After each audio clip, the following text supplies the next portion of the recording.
All right. Shalom, shalom.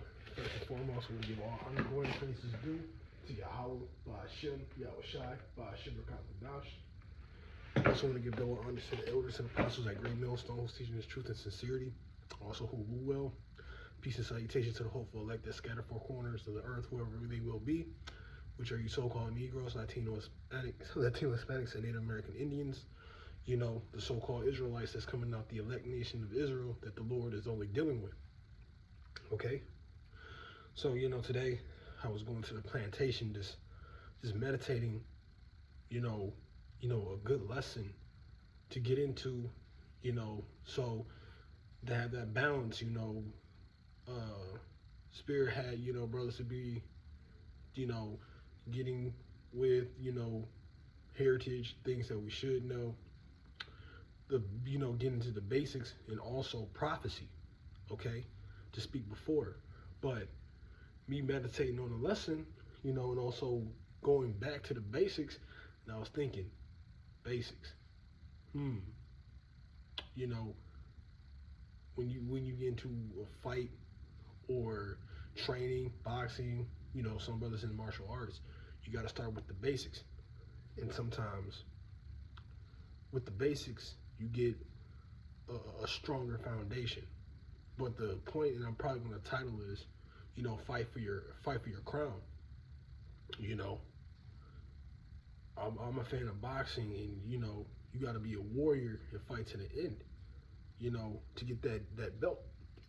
Okay, so and everything is spiritual. So when you doing this spiritual fight, this spiritual warfare, being a spiritual warrior, the Lord got something real great for you. Nothing, no BS on this side, man. We doing this because we want to get our crowns. Got some queued up, and I just want to say which one I want to get into first. John is one of my favorite ones. 1 John 5:5.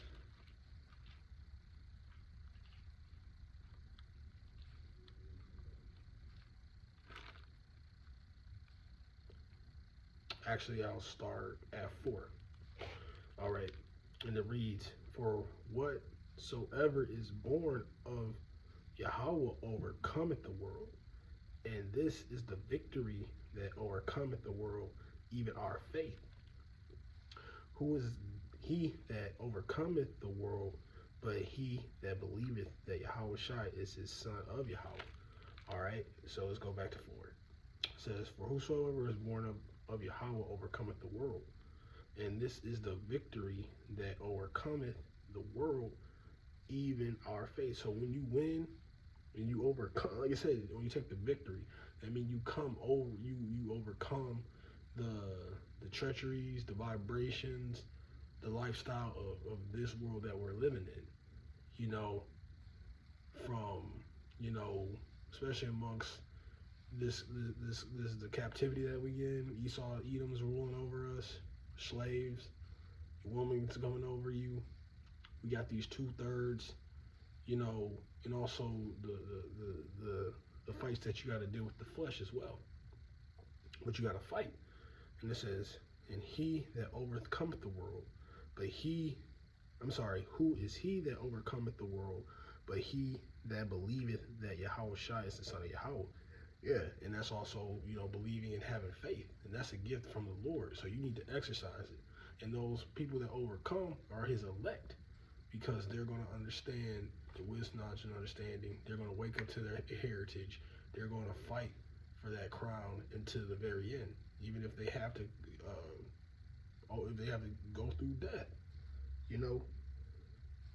So, when you overcome it and take the victory, there's a reward at the end of the day. Okay. Grab another one.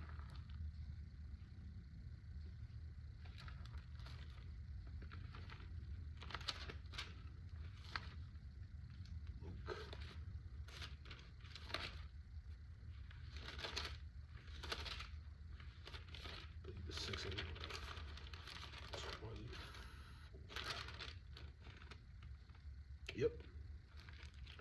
This is Luke 6:24, and it reads, "But woe unto you that are rich, for ye have received your consolation."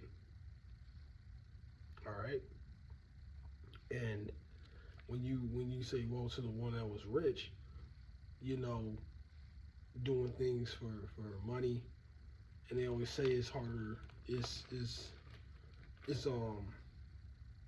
how they say it's easier for a camel to go through the eye of a needle than a rich man through the kingdom of heaven. Because when you see somebody rich, they got money. You know, they don't want to turn to Yahweh Shem Yahushai. And usually when you see people that are rich or have an abundance, they feel like the Lord is dealing with them. But we got examples when you look at certain men in the scriptures, like, John, Isaiah, and of course Yahushai. We do have prominent, we had Job, but they always went through something. You know, um, Yahushua was in the Yahushua Matthew 4th chapter. He was tempted by Satan himself. Job, he got everything stripped from him, and he was a wealthy man. But usually, when you see the men of the Lord, they were lowly. Okay, and it says, "Woe unto you," destruction, death, whatever, so on and so forth. Because usually the rich don't want to turn or let their riches go. And it says, "For ye have received your consolation."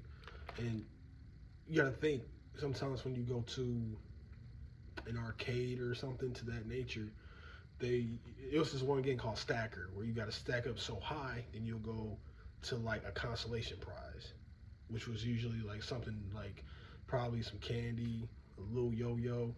But usually when you go to the highest point of that game, they'll have like PSPs, PS4s, iPods, iPhones, so on and so forth. The real true prize. A consolation is a loser's prize. And we're not striving. When you win this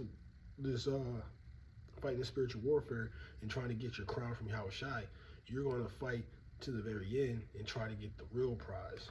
Okay.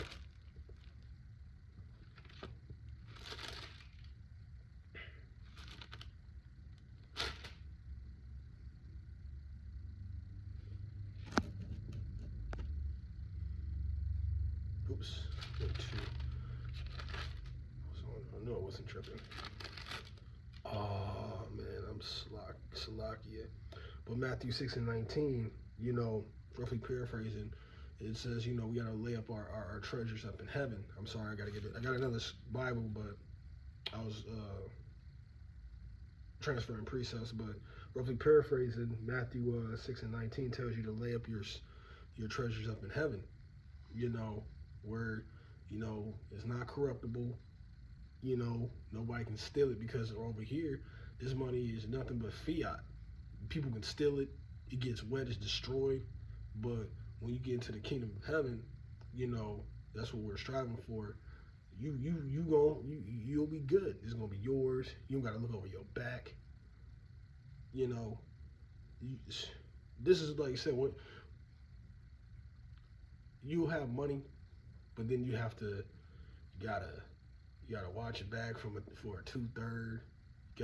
You gotta give the tax to Caesar, so on and so forth. But your treasures that's up in heaven is gonna be real. It's gonna have value, real silver, real gold. Okay, and I don't want just a consolation prize, because that's even on this side if you got a big bankroll of money. Like I said, the dollar's gonna collapse. You can have $1 million, but it's not gonna be worth anything. And then that just makes me think of Nathaniel Shekels, Elder Big Gad. Inside joke from the elders. It was an honor to be amongst them. But let me get Titus.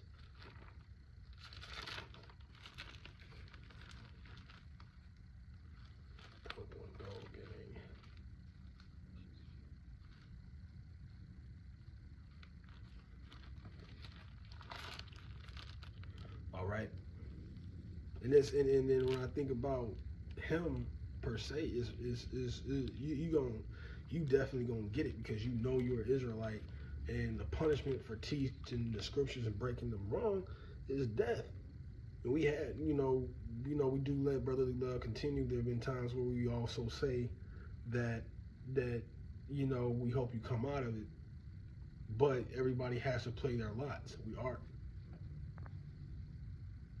Salakia, but everybody has to play their lots. And Nate, you might have to be in that lot of Matthew 24 and verse 11, if I'm not mistaken, when it says there shall be false prophets. And when you look at Nate's congregation, it's pretty big and is a plain insight example of a false prophet. But regardless, this is Titus 1 and 10. And it says, for they are many unruly and vain talkers and deceivers, especially they of the circumcision. Basically, knowing that they're Israelites. Okay? And it says, whose mouth must be stopped, who subvert whole houses, teaching things which they have not, for filthy lucre's sake. And you do that a lot. You're a household name, saying that there won't be a Jacob's trouble. We got you on record that you didn't, that we were going to be willy-nilly and we're going to be good. And then you say the confusion of what the mark is. There's a resume of you, Nate. But it says, but back to the verse, it says, teaching things which they ought not, for filthy lucre's sake. And Nate, it's only you sold out for the bag, man. And there's videos of, man, a double-minded man, James 1 and 8, man. You a double-minded man. And then it says do not messing with them that are come to change. I know when I look back, I didn't cue that one up, but I'm gonna grab that one too. But for filthy lucre's sake, for the bag. But regardless, this is about us in trying to fight to get that reward, that crown. Okay. Grab another one. Yep. Get the last one out. Cute. Get this one, last one.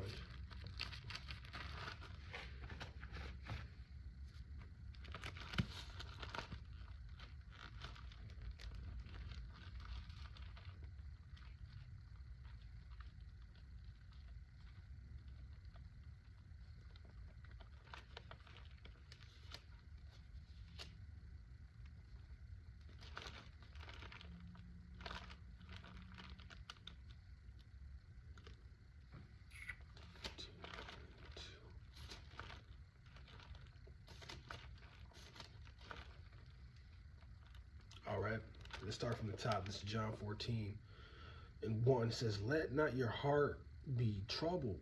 Ye believe in Yahweh, believe also in me. Verse 2, it says, in my Father's house are many mansions. If it were not so, I would have told you. I go prepare a place for you. And then, like I said, when you get into like what certain scientists and NASA, the people who be under NASA, they always say that the universe is continually on expanding. Do you think that these places are not going to be us? We're going to be in spiritual bodies where we will be going to different planets, going to different dimensions. Like, this is going to be like, we can't comprehend the reward that Yahweh Ba'Shem Yahushua has for us. Okay?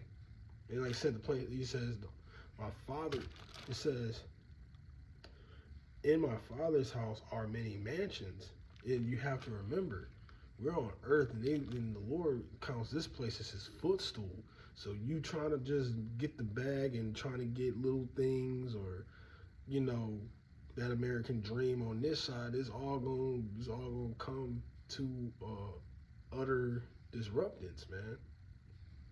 So nevertheless, we got to do this fight and fight for the we got to fight in the know of for Yahweh Ba'Shem Yahushai, Because technically this is our punishment. But the Lord wants to reward us, but we got to do what He wants, and we got to go against the evils of this place, and also the temptations of our flesh.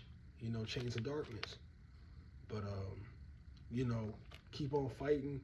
Let's fight for that. Let's fight for that crown, and that goes for me. And I pray and not ceasing that the Lord can keep me and not take away Thy Holy Spirit. But nevertheless, I hope this video is edifying. To the sincere brother, sincere Agwath. And again, I want to give all honor, glory, and praises due to Yahweh, Ba'ashem, Yahushai, Ba'ashem, Rakakadash. And again, double honors to the elders and apostles at Great Millstones, teaching this truth and sincerity, and also who rule well. Peace and salutation to the hopeful elect that scattered four corners of the earth. We'll close out. Say shalom, and on to the next lesson.